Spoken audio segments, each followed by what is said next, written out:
કે હું નળકાંઠાનો શાયર આજે મારી હકીકત જણાવવા જઈ રહ્યો છું. થોડા દિવસો પહેલા કોલ આવ્યો હતો એની મમ્મીનો, જેની સાથે હું પ્રેમ કરું છું.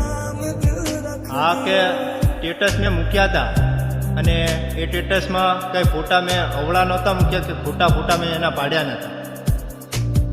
એની મરજીથી મેં એના ફોટા પાડ્યા હતા કે મેં એને જબરદસ્તી નહોતી કરી કે તમારી દીકરીના મેં ફોટા પાડ્યા. અને એવા ફોટા મેં નથી પાડ્યા અને એવા સ્ટેટસ મેં નથી મૂક્યા. ફોટા એના ફોટા જે એની મરજીથી પાડ્યા હતા એ સ્ટેટસ મેં મૂક્યા હતા અને એની પણ મરજી હતી.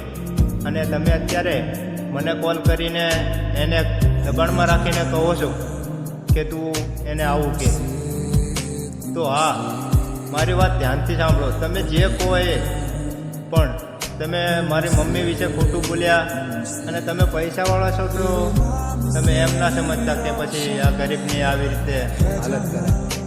પછી હા, કે મેં એને પ્રેમ કઈ વિદ્યા કરાવી નથી તમારા જેમ.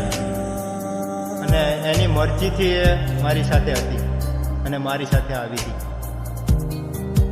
તો હવે પછી મને કોલ ના કરતા અને હું સ્ટેટસ મૂકીશ. અને ખોટા સ્ટેટસ હું નથી મૂકતો કે ખોટા બીજાની જેમ મેં ફોટા પાડીને વાયરલ નથી કરી. અને જો મારે એને બદનામ જ કરવી હોત ને તો ક્યારની કરી નાખી હોત. પણ એને હું પ્રેમ કરું છું એટલા માટે હું એને બદનામ નહીં કરી શકું.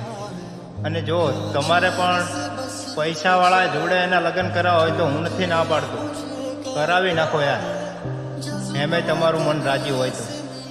અને તમે એને ખોટા દબાણમાં ના રાખશો. તો બસ આટલી વિનંતી છે મારી.